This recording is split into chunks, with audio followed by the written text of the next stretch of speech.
प्रज्ञान IAS के daily current affair series में आप सभी का स्वागत है। चलिए कल के अभ्यास प्रश्न से शुरू करते हैं। किस भारतीय एयर कैरियर के पास एक्वी-हायर एयरलाइन टेक्नोलॉजी कंपनी ट्रेवेंस है? विकल्प हैं spice jet, Indigo, Go Air और विस्तारा। सही उत्तर स्पाइस जेट है। गुरुग्राम मुख्यालय वाली भारतीय विमान वाहक कंपनी स्पाइस जेट ने हाल ही में बेंगलुरु स्थित एयरलाइन प्रौद्योगिकी कंपनी ट्रेवेंस को किराए पर लिया है। ट्रेवेंस प्रसिद्ध यात्रा एप्लीकेशन इक्सिगो की पूर्ण स्वामित्व वाली सहायक कंपनी है। संधि के अनुसार स्पाइस जेट कंपनी और एयरलाइन वाणिज्य मंच की यात्रा प्रौद्योगिकी टीम को अवशोषित करेगी। इससे स्पाइस जेट के ई-कॉमर्स एक्सपोजर को मजबूती मिलेगी। चलिए अब आज के प्रश्न को देखते हैं। अनुभवी भारतीय गणितज्ञ का नाम क्या है जिनका हाल ही में निधन हो गया है? विकल्प हैं CS शेषाद्री, विष्णुराज आत्रेय, नीला सत्यनारायण और जुनेद साहा। सही उत्तर CS शेषाद्री है। 88 वर्षीय वयोवृद्ध भारतीय गणितज्ञ CS शेषाद्री का हाल ही में निधन हो गया है। उन्हें गणित के एक महान नेता के रूप में जाना जाता था। विशेष रूप से वह बीजीय ज्यामिति के क्षेत्र में थे। उन्होंने 1989 में SPIC साइंस फाउंडेशन के हिस्से के रूप में स्कूल ऑफ मैथमेटिक्स की शुरुआत की, जो तब चेन्नई गणितज्ञ संस्थान में बदल गया। उन्हें 2009 में पद्म भूषण पुरस्कार से भी सम्मानित किया गया था।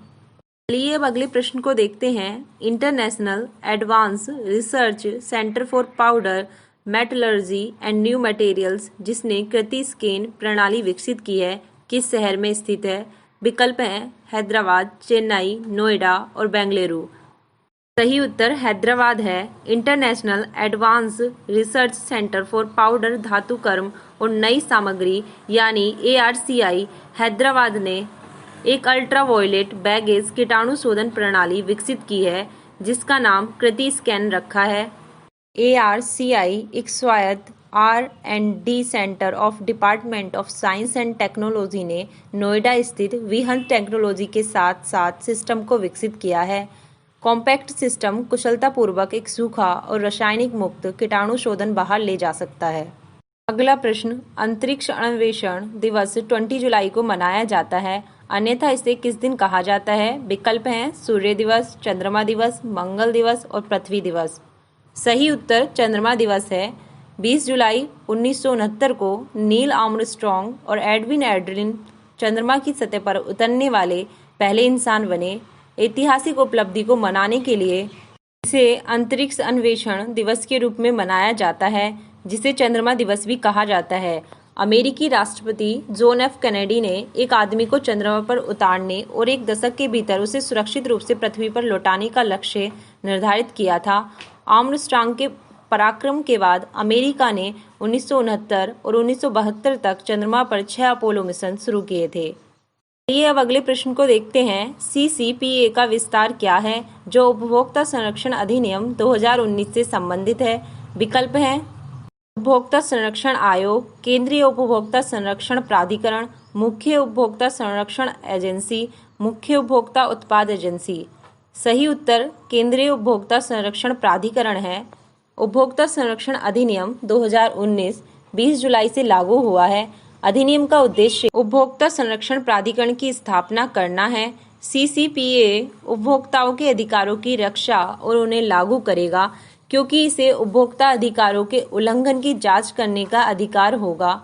प्राधिकरण शिकायतें दर्ज कर सकता है, असुरक्षित वस्तुओं और सेवाओं को वापस बुला सकता है और भ्रामक विज्ञापनों के लिए दंड लगा सकता है। चलिए अब अगला प्रश्न देखते हैं। लालजी टंडन, जिनका हाल ही में निधन हो गया है, किस राज्य के राज्यपाल के रूप में कार्य कर रहे थे? विकल्प हैं महाराष्ट्र, मध्य प्रदेश, गुजरात और पश्चिम बंगाल। सही उत्तर मध्य प्रदेश है। मध्य प्रदेश के राज्यपाल लालजी टंडन का हाल ही में 85 वर्ष की आयु में निधन हो गया है। लालजी टंडन ने लगभग 5 दशकों तक राजनीति में सक्रिय भूमिका निभाई है। उन्होंने उत्तर प्रदेश विधान परिषद में 2 कार्यकाल के लिए 3 बार उत्तर प्रदेश विधानसभा में विधायक के रूप में, 15वीं लोकसभा में एक सांसद के रूप में और बिहार और मध्य प्रदेश में राज्यपाल के रूप में कार्य किया था। चलिए अब अगले प्रश्न को देखते हैं। नेचर क्लाइमेट चेंज के शोध अध्ययन के अनुसार जलवायु परिवर्तन के कारण कौन सा जानवर विलुप्त हो सकता है? विकल्प हैं ध्रुवीय भालू, पेंगुइन, वॉलरस, आर्टिक फॉक्स। सही उत्तर ध्रुवी भालू है। वैज्ञानिकों के शोध अध्ययन के अनुसार नेचर क्लाइमेट चेंज वैज्ञानिक पत्रिका में जारी ध्रुवी भालू को जलवायु परिवर्तन के कारण विलुप्त होने के लिए धकेल दिया जाता है। अध्ययन का अनुमान है कि मानव जीवन काल के दौरान मांसाहारी जानवर लगभग गायब हो सकता है। विश्लेषण किए गए 13 उपयोगों में से 12 में ध्रुवी भालू को 80 वर्षों के भीतर नष्ट होने का अनुमान दिखाया गया है। अगला प्रश्न, किस राज्य या केंद्र शासित प्रदेश में राष्ट्रीय रोग नियंत्रण केंद्र ने एक सीरो प्रचलन अध्ययन किया है? विकल्प हैं महाराष्ट्र, नई दिल्ली, तमिलनाडु, आंध्र प्रदेश। सही उत्तर नई दिल्ली है। राष्ट्रीय रोग नियंत्रण केंद्र और दिल्ली सरकार ने दिल्ली के 11 जिलों में सीरो प्रचलन अध्ययन किया है। अध्ययन के परिणामों के अनुसार 23.48% नमूनों में पिछले संक्रमण थे। इसका मतलब है कि दिल्ली में रहने वाले 4 में से लगभग 1 व्यक्ति में कोरोना वायरस के खिलाफ एंटीबॉडी है। यह भी संकेत दिया है कि दिल्ली में रहने वाले लगभग 3.85 मिलियन लोगों वायरस के संपर्क में थे। चलिए अब अगला प्रश्न देखते हैं। कानपुर स्थित गैंगस्टर से हुई मुठभेड़ की जांच के लिए मुखिया के रूप में किसे नियुक्त किया गया है? विकल्प हैं BS Chauhan, AK Sikri, Shashikant Agarwal, KL Gupta. सही उत्तर BS चौहान है। सुप्रीम कोर्ट ने गैंगस्टर विकास दुबे और उनकी मौत की ओर अग्रसर अन्य घटनाओं की जांच के लिए आयोग की रचना में उत्तर प्रदेश सरकार के सुझाव का समर्थन किया है। भारत के सर्वोच्च न्यायालय के पूर्व न्यायाधीश न्यायमूर्ति BS चौहान आयोग के प्रमुख होंगे।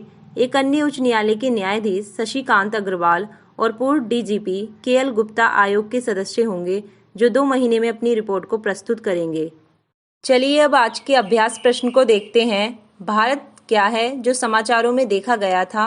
भारतीय सेना से संबंधित है। विकल्प हैं चापर, ड्रोन, मिसाइल वाहक, एंटी टैंक मिसाइल। अभ्यास प्रश्न के उत्तर को आप कमेंट बॉक्स में लिखकर दे सकते हैं। और डेली करंट अफेयर सीरीज यहीं समाप्त होती है। धन्यवाद।